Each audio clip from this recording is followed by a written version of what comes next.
Nah, dude, we're good. You positive? Yeah, I like that. You like me? Am I good? Am I Yeah. good to go over there? Yeah, you're golden. You're All recording right. too. Don't look in the lights, man. I know. Gotta look I'm down gonna and go away. blinded. Seriously. Testing. Don't mind me if I'm not squirting. Squinting.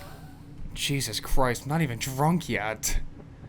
Oh my god. People are gonna start thinking that these are all scripted. I know. And they're like, no, it's I'm Mike. shittering. Yeah, Mike's literally dumb. I'm not doing it. We're not doing it. We're not doing it. We're not doing it. All right, ready? This is gonna be a long one.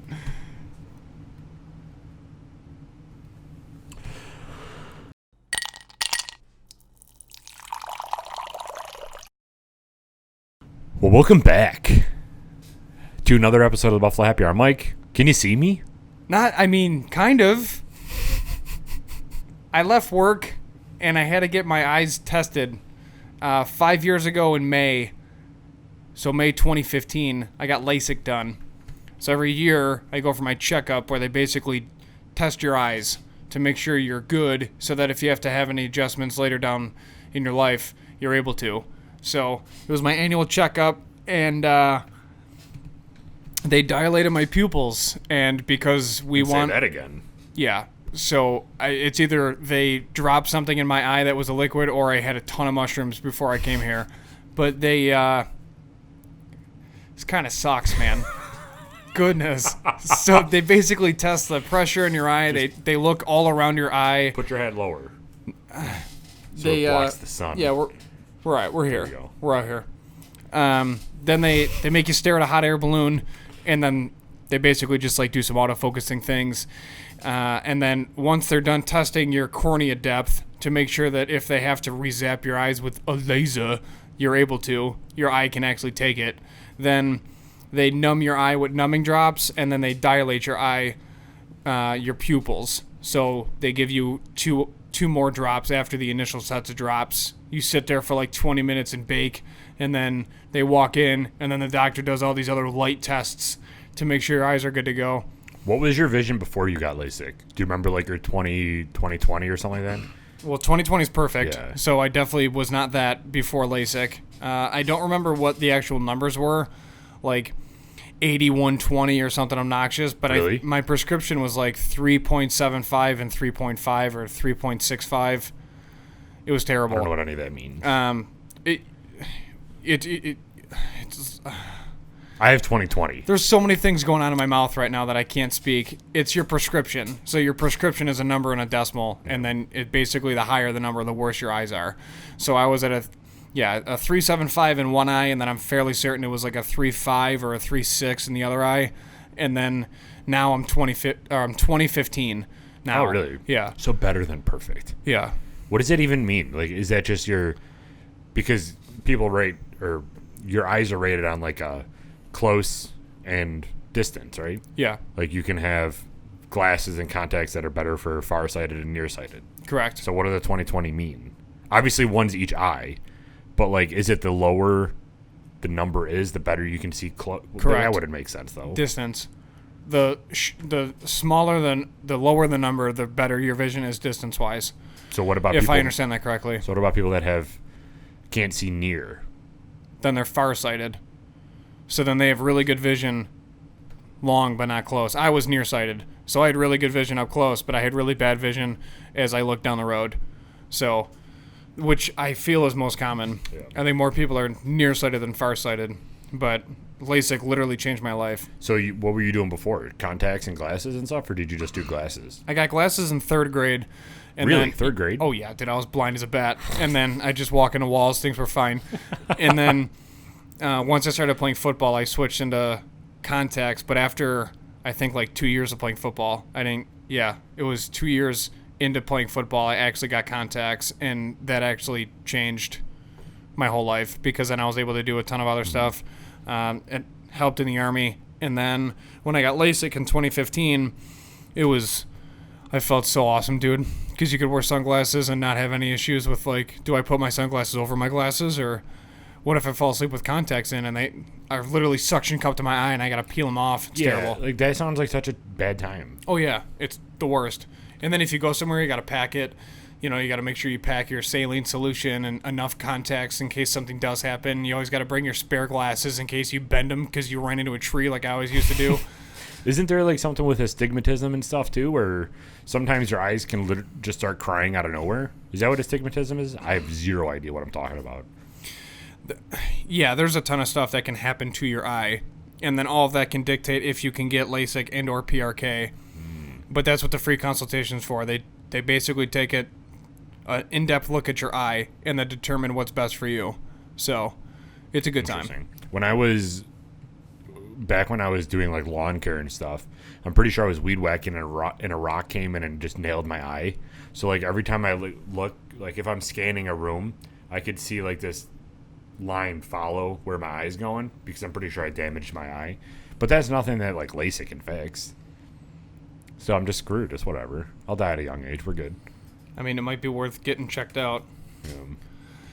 Well, anyways. You never know, man. You never know. So I'm just going to live with it, and we're going to see how it goes. Perfect. But LASIK, so that's why your eyes are a little dilated. You didn't just do a ton of coke before you came in here. Correct. Yeah, so these lights that we bought because we want to have a nice professional setup is not my best friend right now. Which they've came in clutch the past couple days. So why are we recording on a Thursday, Mike? We are recording on a Thursday night instead of a Monday night because of our interviews during the week, and then also the Bachelor weekend for me that we both went to. That was a riot. But yeah, we had a lot of interviews all over the place. Mm-hmm. There's no radius. There's no, you would think, with our logo, we'll keep it around the 716 or the Glencairn glasses. No, we're like past the outer rings of our own logo, linking up with people saying, hey, how you doing? How are you? What's going on? How you doing? So a nice 2-hour ride one way is... Which wasn't even our longest. That's my point. Not even our longest. Yeah. We're literally just sending it. Like, oh, you want to be on the podcast? We'll just come. We'll come. We'll be there. What time? 9 a.m.? So the reason behind this is, and this is what we're drinking today. So we took a drive out to the Finger Lakes area, which Hollowhorn Distilling is located on the base of the Canandaigua Lake. And we were referred to them during our discussion with Jason Barrett from Black Button Distilling. So during that discussion with Jason Barrett, he outlined this newer type of whiskey that's coming down. It's going to be really hot in a couple years, and Hollowhorn Distilling, Carl, who owns it, is basically taking that by storm and focusing his entire distillery on making the American single malt. If you're a Scotch fan, you might already know what that is, but basically American single malt is the American version of Scotch. You can't call it Scotch unless it's made in Scotland. So this American single malt is just made with barley, water, and peat. Yeah, they use peat to dry out the barley and everything like that. So he's making American single malt, and he's going to basically have his whole distillery made to make this, which we talked about during the interview that's coming out. So check out that interview because it's going to be a great time. But in the meantime, while they're making the American single malt, as our listeners know and as people in the whiskey world know, you can't start a distillery and then come out with a whiskey product right away, because when you're doing that, the whiskey has to sit. And yes, you can always make a unaged whiskey, but that's not fun. So what they ended up making was this, which he calls a maple distillate. And this is really like the only one of them that's made like ever. People are starting to catch on now, but this is a relatively new thing that hasn't really been made before. And this is just a distilled spirit made from maple syrup or sap from trees. And that's what we're going to be drinking today. This specific one is called Sapling, and it says right on the bottle, spirits distilled from Finger Lakes maple syrup, Hollowhorn Distilling on the top, and the back of it we can touch on during the label and branding section. Yes. So that's what we're going to be sipping today. During the mic check, you heard the beep go off, but we're not counting that because it did not start yet. Yeah. So one of our mega fans, who we'll give a shout out to, Farrell, I swear on all things holy, if you put first beep negative 0.05, which now you probably will anyways, it doesn't count. So put your YouTube comment when the first beep really shows up. God, I love it. That's sweet. But there was someone else that did it too on a different episode. Really? Yeah. It's catching on, man. We're going to make a shirt in the future that says first beep. Yeah, hashtag first beep. So I actually updated our hashtag. So First Beep is now in every post moving forward. Love it. Yeah.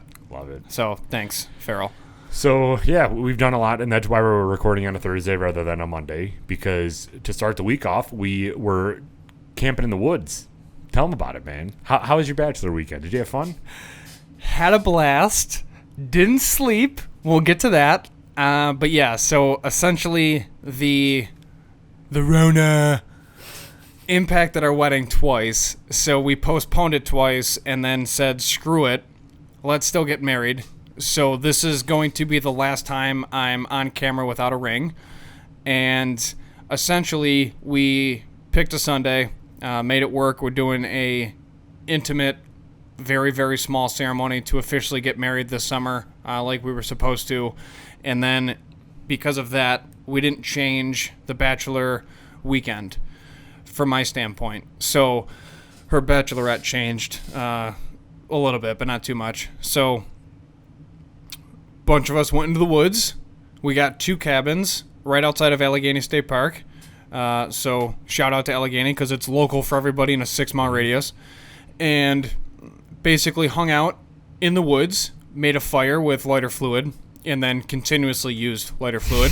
For the entire weekend. And all of us brought enough food for like 5 people. And there was 6 of us total. So we had food for like 30 people. And I'm not kidding. Like, one guy brought 10 pounds of chicken wings. I brought 10 and a quarter pounds of ribs. We also brought multiple pounds of bacon, multiple hot dogs. Burgers, hot dogs, Italian sausage, pizza logs, mozzarella sticks. By the case, because there's a store local to us, hashtag not a sponsor, hashtag please kind of be a sponsor, but don't, because we don't need that much. But Restaurant Depot is a local restaurant. You don't have to be a sponsor, just let us come in, really. Yeah, seriously. So Restaurant Depot is essentially where a restaurant owner would go for his food. So everything's case quantity. No, like, you don't just go in and buy 3 hot dogs. You buy like the largest pack possible of Salem hot dogs. So naturally I go in there. Due to the Rona, the Restaurant Depot opened it up to normal everyday people that aren't restaurant owners because they have such a surplus of food since restaurants are closed in the area that they're like, hey, don't let this go to waste. We'll just bring people in. Everybody can buy what they want. So that's what we did. So I went to Restaurant Depot and grabbed a case of mozzarella sticks, a case of pizza logs, a lot of orange juice that I still have yet to drink, barbecue sauce by the gallon, Chevetta's chicken, marinade, the ribs, and then you showed up with cheese, crackers, chips, salsas, dips, all that stuff, dips, yeah. And then everybody else brought corn on the cob. Okay, you get it. There was way too much food, way too much food. So we sat there over the weekend, started a fire as soon as I got there, started drinking whiskey, had a cigar, sat down. People started showing up. Naturally, I was the first one there because I can't understand being like on time for anything. So, we know.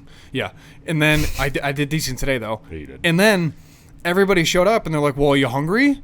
I'm like, "Well, why not? Might as well get started. Why not?" So we ended up having rib, Italian sausage, bacon sandwiches. We had chicken wings, which gave everybody the meat sweats. Yeah, everybody had the meat sweats, and they were just walking around open mouth, like mouth breathing, because we're in so much pain from the amount of food. Then we played like 70 games of Can Jam, took a hike, avoided poison ivy, luckily.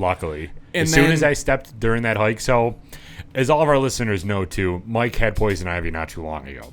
And I keep thinking to myself, why does this kid get poison? I've never had poison ivy in my entire life. We found out it's because I'm not nearly as adventurous as you are. So as we're going on this hike, I'm used to these, let's walk on this paved road up this hill. And then we're walking on the street and they're like, we're going to climb this hill here. I'm like, awesome. Mind you, I am the only nerd in a herd of alpha army people. So I'm like, yeah, sure, I can tag along, I guess. So we're walking around the street. And then all of a sudden it's like, all right, we're going to cut through this person's backyard and go up this hill that's unmarked. I'm like, sick. So as soon as we go past the first part of it, we get to a little tiny creek and immediately see poison ivy. Yeah, we were literally at the edge of that person's backyard, and then the mountain started. And we're like, all right, we'll break the initial brush line. Did that, and then within 6 feet, there was just swarms of poison ivy along the creek. And we're like, why? That's fine. No problem. So I wonder why, now I know why Mike gets poison ivy, is because he goes places that you're not really supposed to go. Like, there should be a path to get you from point A to point B. Not with this kid. No. He's like, let's take the hardest way up the mountain possible. And I learned a word, forgot it already, but where the water runs off, what is it called? It was a draw. Draw, right. So those are easy to hike up. Did you think that we did it? No, because Army guys over here, that's where people can sit and shoot you as you're walking up. It's like, all right, we're in Allegheny right now. We're fine. Jesus. Cheers, man. Cheers to the first beep. Hashtag first beep. Farrell, time, date, mark, stamp. Thank you. I looked into the lights. Not good. But yeah, so we hiked. Then we played more Can Jam. Then we had another fire. Then we set up our hammocks. And as we were setting up our hammocks, I decided to set up a tarp over my hammock just in case there was rain. There ended up not being any rain. And while I did that, I stepped on a hive of ground bees and got stung 4 times. So that was fun. I thought it was a fly at first, and I was like, that sucks. Like, I just got bit by a fly. So I looked down, and then I saw a bee, like, looking at me. And then I watched him just sink his ass into my skin, and I'm like, oh my God. So I, like, smacked him. Watch it in slow motion. I was not happy. Then I felt it on my other side, and I'm like, where are these things? And then I run away, because I'm like, maybe it's my shirt. And then that's what one of the other guys said. He's like, you're wearing an orange shirt in the woods. I'm like, it could be, but I don't think so. And then I get down to the hill. Kind of, yeah. They're attracted to, like, bright colors. Then I run away, and I literally run downhill, get to the bottom, take off my shirt, look for stingers. Didn't see any, luckily. It itched so bad. And their venom itches like mad. So I'm, like, scratching around it. Like, ooh. And it was terrible, too, because, like, around... My thumbs actually swelled up the next day. So if you ever get stung, essentially what happens is there's the actual point of impact with their stinger, and then the area around it kind of itches. But then as you itch it, you feel the collection of mass around the bee sting. And it's like this island of just rock under your skin, and you don't know what it is. It's so weird. So I'm like scratching around that. It was just terrible. So then I said, screw the tarp. We're not going to do that. Finally get you to agree to sleep in the woods. Yeah. So again, being the beta in a group of alphas that I am, Mike is like, you know what? I know that we have great cabins that we paid for that are sheltered. Derek, fully furnished. I got an idea, Literally Derek. fully furnished. I got an idea, Derek. Let's sleep in the woods. I'm like, nailed it. So this kid comes with friggin' sharper image hammock that comes with a framed out sleeping area that you weren't in angles that you shouldn't have been in like I was.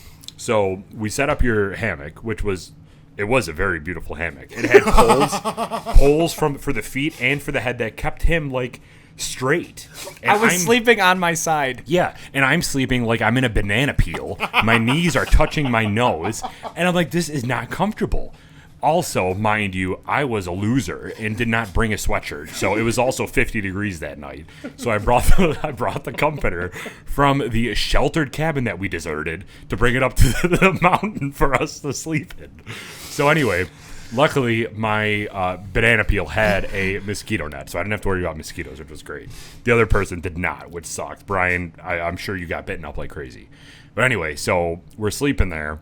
And my back is frozen to my hammock, which is fine. And then as we're sleeping, the night's going on, we probably went to bed like around 12. I woke up at 3 o'clock to this insane bird something sound. Did not know what it was. Everything started going through my mind at that point. I'm like, 1, I'm in the woods, shouldn't be here. Don't know how I got here. 2, this sound kind of sounds like a bird.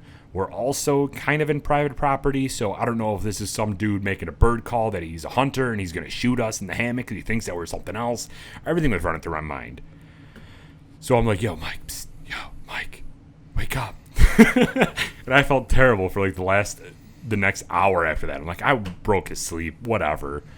But anyway, so I woke up because of that. And then I hear deliberate walking like on the hill that we were at. Yeah. So I'm like, dude, something's going on here. I don't know what this is. This seems too big to be like a squirrel because all of the branches are breaking. Like every step that you can hear was cracking branches, and I'm like, I just don't feel comfortable. Plus, I got in like 15 minutes of sleep because I'm sleeping in a banana peel. So I'm like, Mike, wake up! Like, what's going on here? And you're like, I don't know, man. That's crazy. And then I was like, you know what? Fuck it. I'm going inside. So I packed it up at like 3 o'clock in the morning, started running down this 90-degree hill, going inside to go to sleep. Then you can take it from there because you're the one that experienced it after that. Yeah. So there was a strange UFO sound shooting through the woods. You deserted us. And I'm like, why did he leave? Like, I don't know. Maybe it's just an animal, but they're more afraid of us than we are of them. Like, we should be good. And then all of a sudden I fall back asleep. Oh, yeah, you told me to shine my light too, first of all. And that's when we heard something else. Yeah. So I asked you to shine your light. Did you? Yeah. So when you did, then the thing took off. Right. Okay. So we spooked whatever it was. I'm 99% it was a bear. Yeah. And you heard its footfall run away and break everything in its path. So I'm like, okay, like that was a large animal because there's no way that was a human at 3 o'clock in the morning. That it doesn't make sense. We've literally been grilling all the meats for the last 36 hours. Like it can't be. Yeah. So we're like, all right, it's probably a bear. So Derek leaves, feels like a beta. I tell him it's going to be okay. Don't worry. We'll have another shot in the woods. I'm sorry, Dad. I disappointed you. So I fall back asleep, laying on my side in my perfect hammock with my mosquito net and the bougie setup. It was incredible. And the George Foreman grill ready to go off at 7 o'clock in the morning with the bacon. Yeah. Everything. So all of a sudden at 4:15, I wake back up because the footfall was directly behind my head. And because I'm in a hammock, I can't just roll over and look like I would if I was just in my bivy sack and laying on the ground. So I wake up Brian, and I'm like, hey, are you awake? And he goes, oh, yeah. I'm like, what do you think that is, man? And we're both just like super calm. This thing's probably like 50 meters away. And he goes, that's got to be a bear, dude. Like that. And I think that that's a bird cutting through the trees. I'm like, what bird? Like, granted, him and I went through Australia together, and like we've heard some very strange bird noises where birds sound like monkeys in Australia. I bet to cheek to walk. I know exactly what you're talking about. Yeah, but we're like, this is a little different. It literally sounds like something Joe Rogan would talk about for 40 minutes. So all of a sudden, I keep hearing everything on the ground, the leaves, all the twigs, the small branches just start breaking, and I'm like, all right, like there's something here. So then Brian's like, all right, let's just go inside. I'm like, all right, sounds good. So we just nonchalant get out of our hammocks when this thing's like right there, grab our sleeping stuff out of our hammocks, zip our hammocks up so that they're not full of mosquitoes in the morning, and then walk down to the cabins and then fall asleep. And I'm like, I wonder what that was. And then I wake up in the morning and come outside, and it was like you literally didn't sleep. Like you were already up. The coffee was already made. Oh, yeah. There was a fire already set. You were already getting firewood. And I look at you, and you're like, where'd you come from? Did you sleep? Did you sleep in the cabin, Mike?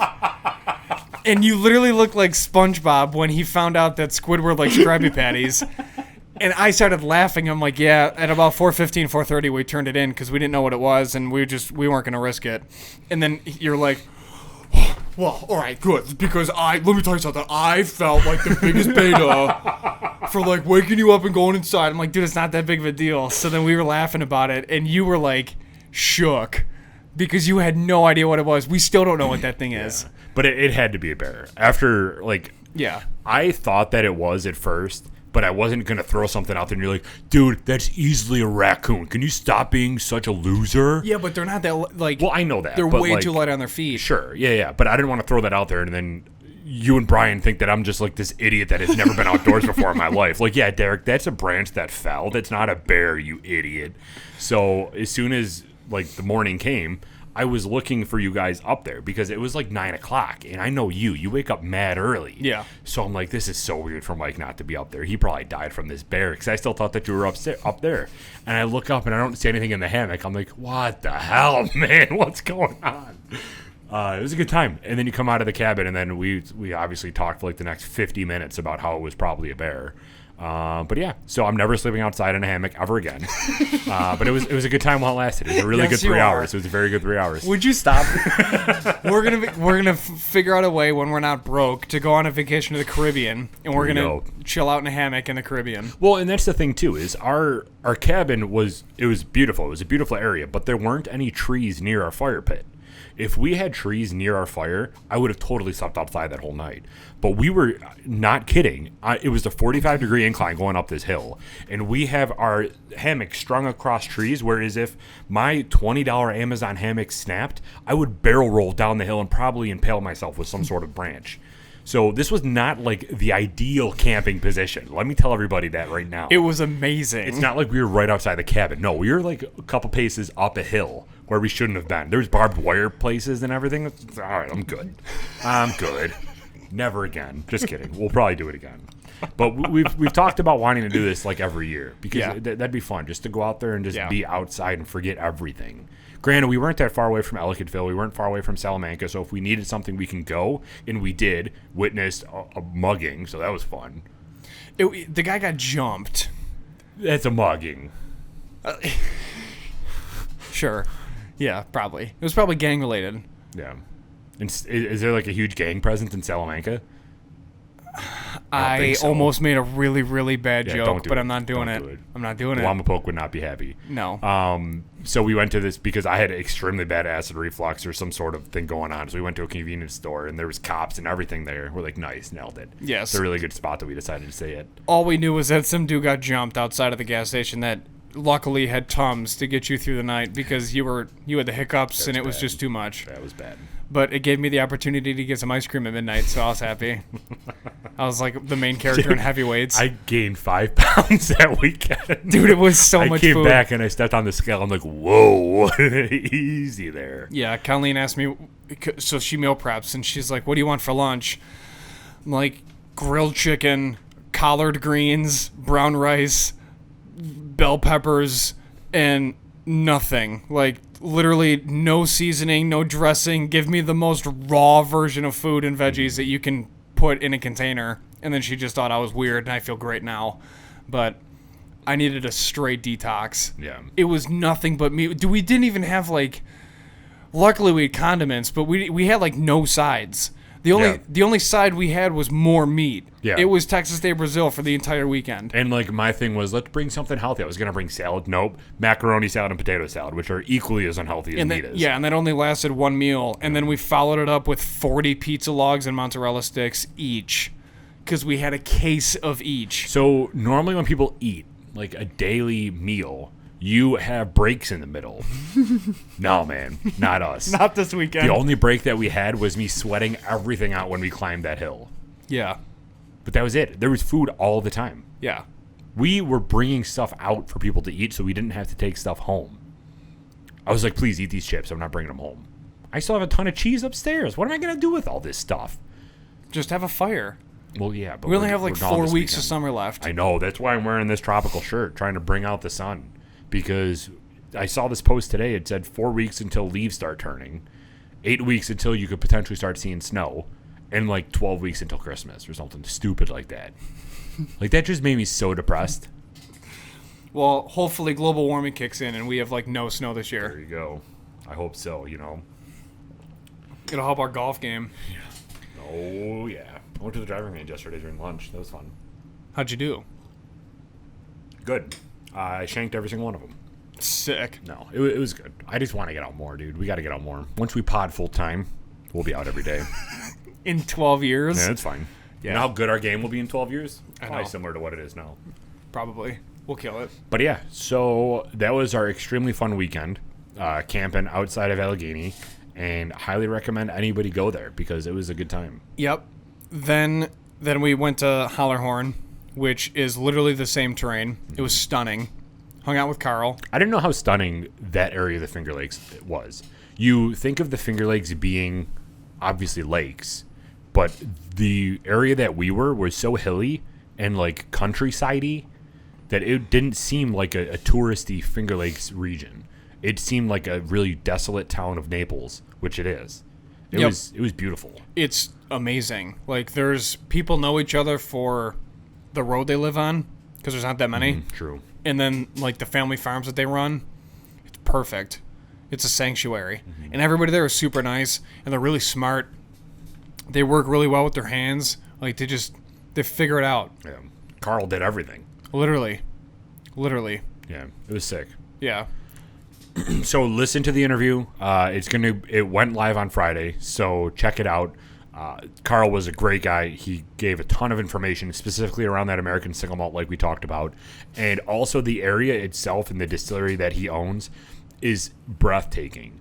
And there's not a lot around there. So they thrive and love when people from outside of Naples come there, because you obviously get your locals, but they want to make that a tourist attraction, which it is. It has such a cool and calming feel inside. You feel like you've lived there.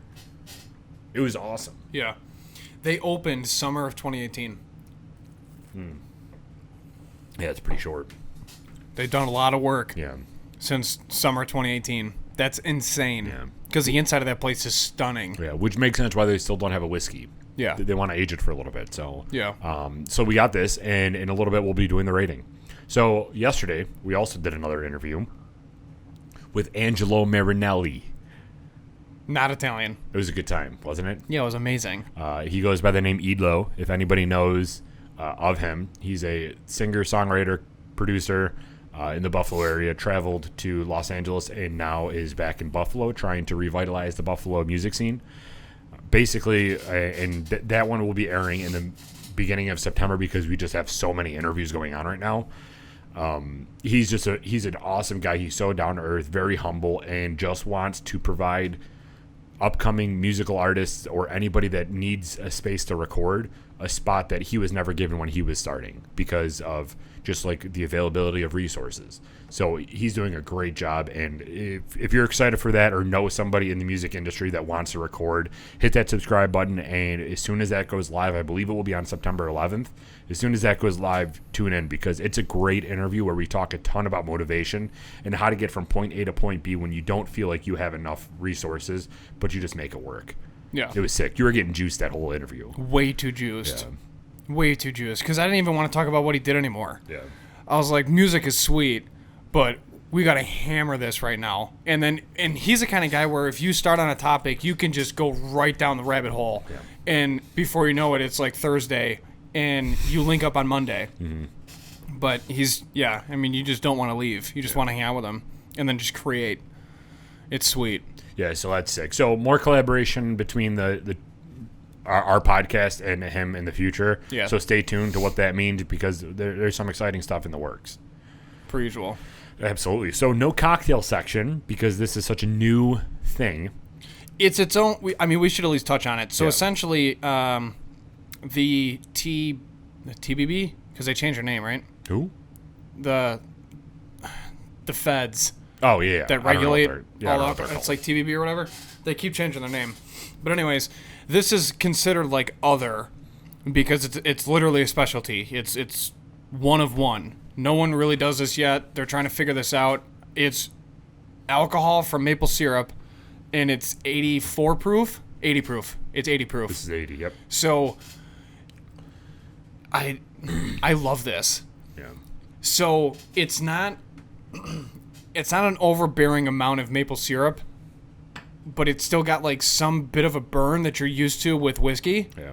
So it's a nice kind of mix. I'm all about it. Do you want to jump into the ratings now and just talk about it? We should, but yeah. So essentially the reason why there's no cocktail section is because this product is designed to be consumed neat, and you can make some fun cocktails with it, but at the same time it's so new and it's so fresh that we're just trying to pay homage to the work put into it, so that this is literally tapped from trees in Naples. Yeah. So we're in trying Carl's to backyard. Yeah. So we're trying to just maintain that homage Yeah. to pay tribute to it. So yeah, let's just jump into the Another review. thing too is, as we talked about already, a lot of distilleries, in order to get product out there, nice Cleo, she wants to say something and she's going to keep barking too, but in order to start making product and making a profit when you're a new distillery, you have to create something in the meantime to sell.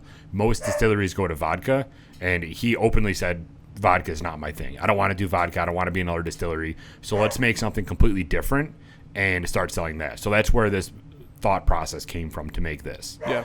Let me check on Cleo quick. Checking on Cleo. There he goes, checking on Cleo. Cleo. So while Derek is gone, we can give a quick shout out to First Warrior. Hopefully you can see my hat. But First Warrior is a company that does a lot of work for LEOs, first responders, military, and then like patriots per se. That's kind of like their clientele. So I picked up this hat from them. I got 15% off with a coupon because it was my first purchase, and then they sent me another one in the box for this hat. So I'm pumped. But they have a bunch of like 1776 style hats. They have like Don't Tread on Me hats. They have American flag hats. They have Thin Blue Line. So if you're into that, definitely check out First Warrior and pick up a hat. Is this a sponsor section or first sponsored section? I mean, they're definitely not a sponsor, but I know people are going to ask about the hat, so I might as well just give them, like, something, because there's going to be a comment. Hey, that hat? What do you know about it? So I'll just skip it. All right, so did we talk about everything that we wanted to? Yeah, so he didn't want vodka. He wanted to make something new. Yes. He decided we might as well make this, and we'll talk about it in the initial taste, but this is not a maple syrup at all. No. So it's literally whiskey. Yeah, so you wouldn't put this in a cocktail that calls for maple syrup. This is not a maple syrup substitute. This is basically distilled spirits that have a maple taste to it that is finished in an oak barrel, similar to whiskey. So the back here says, the fleeting moments define spring's arrival. For me, that first trickle of sap hitting the buckets, clear, crisp skies, and towing my girls by sled through sugar bush, there we go, are among some of the best. Songbirds, cool breezes, and old tree drawings, new shadows remind me to be still and behold. These magical moments move and change shape as rapidly as steam rolls off the evaporator. This spirit is inspired by those moments. Sapling is a spirit made from 100% Finger Lakes maple syrup, yeast, and water. This expression has full flavor, depth, and noteworthy complexity. So I believe this one, Sapling is the oldest aged. Yes, they have sapling, they have seedling, and they have what's that other one that they have? Do you want to look it up? Do you have your phone with you? I don't even know if it's on their website. It's on their website. They have 3 different iterations of this, I believe. One of them is just straight without being aged. There is one that is aged, I believe, 6 months, and one that is aged, I believe, 8 to 9 months in used bourbon barrels. So you're getting that same bourbon flavor with an ending note of maple, and there's no wheat in here at all. There's no grains in here. Silverleaf. Silverleaf, that's what it is. Yep. So you have these 3 different products that they offer that are available right now for sale, and they also do a brandy, a gin, and some other stuff too, but no vodka. So for everybody listening, Hollerhorn has beer, whiskey, scotch, cigars, cider, wine, water, a full menu, this whole line of these unique spirits, and then he's also working on the American single malt. So they literally have something for everybody. They also have live music, and they have a space that you can walk in and just totally feel at home. Yeah. And you're bringing that up right now because this all relates into label branding. Yes. Like, this is who they are, yes, which is sweet. Another thing to point out, too, one, the top of the cork, I don't know if you can see it right now, has a horn on it, which is friggin' sweet. So listen to the interview to figure out why they call themselves Hollerhorn. And then also, too, all of their designs, I believe, were drawn by his wife. They are. So if you go into the distillery as well, there is this huge mural, beautiful mural that she drew with pencil. Graphite. Like, come on. Graphite, yeah. Which So is just like the inside of pencils. What are you doing? Right. Like, that is so awesome. They both went to art school. They both were teachers, and then it's just insane. Yeah. Their artistic ability is through the roof. Yeah. So for me, with everything considered, with the drawings being hand drawn, basically, with the top of this, with the name of Hallerhorn, with their history, everything, dude, you gotta give this an A++++. I agree. I'm gonna write it down. All right, A++++. So nose, what are you getting on the nose for this? Again, this is not whiskey. So everybody who thinks this is a whiskey rating, it's not. It's a maple distillate. Yeah, it's not. It's not. You're wrong. But it was made in oak barrel, so. Yeah. So we have label branding A++++. Nose. So nose, you're getting butterscotch for sure. Yeah. A little vanilla. And kind of like a candy corn, I feel.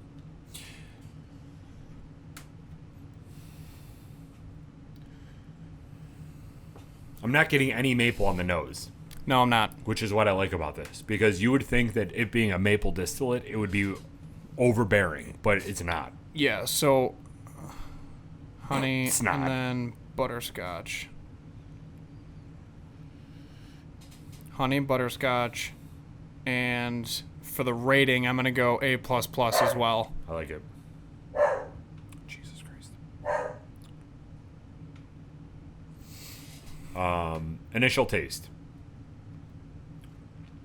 This is where you get a little bit of it, but not much. The initial taste you're still getting, at first, a blast of vanilla.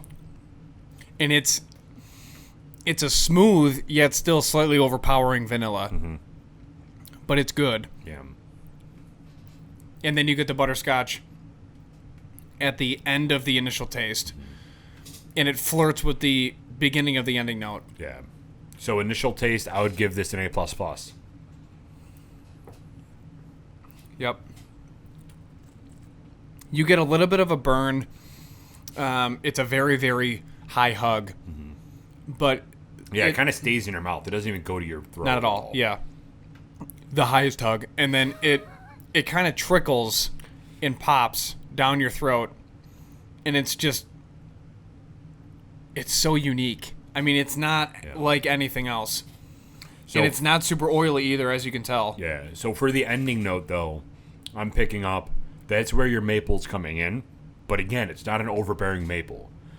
The maple portion of this is diluted, I feel like, in a good way. Because I don't know if I would... Like, can you imagine if this was similar to a screwball, where it was a liquid, thick maple? Right. I don't want that. No. This is... It starts off the ending note with that butterscotch vanilla mix. Mm-hmm.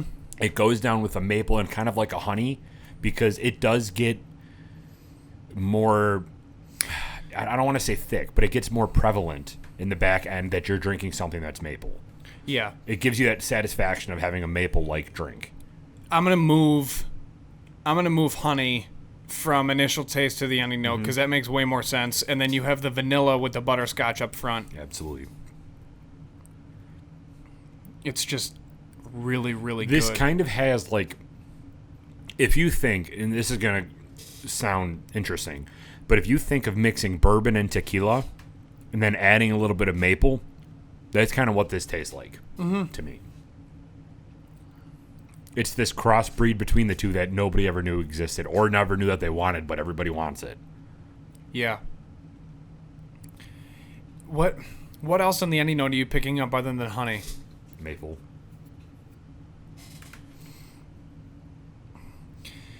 I was getting it more in the initial taste for maple, but then having it, because like I said, it's right in between, so we'll just put it on any note, because that's fine. It doesn't take away from anything. Kind of like cane sugar, too, yeah, on the end of it. Which is probably from the used oak barrels with the wood sugars. That plus it's maple syrup. Yeah. So you're going to have natural sugars in that.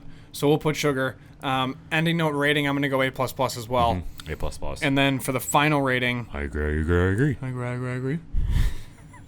We have... I'm obsessed with that. That's also going to be a t-shirt. Final rating.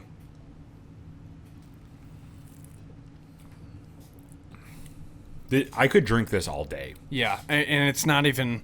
It has to be a certain temperature. I got to be in a certain mood. Like, no, this is a really good everyday drinker. That's a really good point, because bourbon you associate with cold temperatures. Yeah. This you can destroy like tequila, where it's a all season, any time of day. Not any time of day. We're not alcoholics here, but any type of day. It's 5 o'clock smasher. summer. Yeah, absolutely. And especially if this is made in a really nice cocktail, it's dangerous. Yeah. Very, very dangerous. Final rating. Give me that countdown. 3, 2, 1. 94. Look at that. No doubt. I love it when you and I are the same. Wow. Well then. So this is episode 46. 47? Yep. We're getting old. Just marking it so we have it. Yeah. But yeah, so that is the rating for Howlerhorn's maple distillate called Sapling. You can buy it on their So website. good. So go to their website, go to howlerhorndistilling.com. And they have curbside pickup. Yeah, which is sick. Yeah. But again, don't sleep on this place, please. We going there, and especially driving out to somewhere that we do outside of the Buffalo area, you need to make it be worth it. Or you and I, we try to find reasons to make it worth the drive, and we try to showcase them. This we didn't have to try. No, not As at all. soon as you and I got there, our jaws dropped. Plus, we didn't know what to expect because we're not familiar with Naples at all. Yeah. So going out there, there was really no expectations at all. Where, with Buffalo, once we get the address of a location, we're like, oh, it's in this area of the towns or the city, so we understand like kind of what's going on around it. So you can kind of paint somewhat of a picture subconsciously of like what you envision something would look like, and then you go there and then you get the full experience and you're like, wow, they did a really good job because this building used to be such and such. Right. Whereas with Naples, it's like, okay, there's a lake, there's a lot of hills, and there's a lot of corn. So what are we gonna do? Right. Like, are they like the wineries out there where they got the picturesque views, or is it totally tucked away? Yeah. How big is this facility? What does their operation look like? And then going there, it was just this all-encompassing, just incredible spot, really, Yeah. where they manipulated the landscape in their favor. They have a lot of things going on, and then they're bringing so many outside aspects from Europe and from Scotland into what they do that it just, I mean, they're literally unique. Yeah. They're one of one, Yeah. and it's amazing to see. So yeah, if you're ever in the wine trail down there, and then you want to swing over and grab a bottle, or at least check I mean, they have so much to offer. Even just go there for food, because they literally have a line of chefs, including his wife. Yeah. You go to these places thinking that you're going to get bar food. One of their best sellers is crab cakes. Who makes good crab cakes in the area? Yeah, they have crab cakes, and they have a mushroom soup dish that's like not soup. I mean, it's just like none of it makes sense. It's just incredible what they do. So check them out. Yeah. Go on their website, see if you can get some of this stuff. And if you're into Scotch and you like Scotch and you want something that's similar to it, also keep them in mind. Go follow them on social media, because their American single malt is the closest thing you'll get to Scotch, I promise. Yeah. He's literally bringing peat moss from Scotland to dry out the barley to make it as close to Scotch as possible. There's no way that this doesn't taste exactly like Scotch. I'm so excited for this, and Carl, thank you again. If you're listening to this, thank you so much again for letting us come out and pick your brain. You're a wealth of knowledge, and we'll definitely be back. No doubt. No doubt, bro. No doubt. So this is episode 47. Yeah. We got 48, 49, and then the magical 50. Absolutely. There's a lot that's going to happen for our viewers, so we're stoked for that. Make sure you follow us on Instagram, YouTube, Apple Podcast, Spotify, Facebook, Instagram, if I didn't say that already. Yeah. And leave a review, too, on iTunes or Apple Podcasts or something like that, because reviews help us a lot. And also, as you're traveling the Buffalo area, we got these made, which are, I'll put it up to this camera. They are stickers that say, we were on the Buffalo Happy Hour podcast. They were made by Tom Kavanagh Design and Sarcasm on Instagram. If you see one of these in a place, take a picture of it and let us know that it's being hung up. And check out the interview, because we're giving these to all the places that you and I have gone personally to interview. So it's really special. We wanted to get this made specifically for that reason, so they can hang it up as like a pride thing and then drive more traffic that way. So if you see something, take a picture of it, send it to us. We would love to see it. It's a sticker. Yeah, it's a sticker. So be on the lookout for our branded sticker inside of locations that we've had on the show. So Appreciate all of you. One love. And this has been episode 47, dude. 47, dude. This is going by so quick. Yeah, it is. Yeah. Let's keep going. Cool. We're out.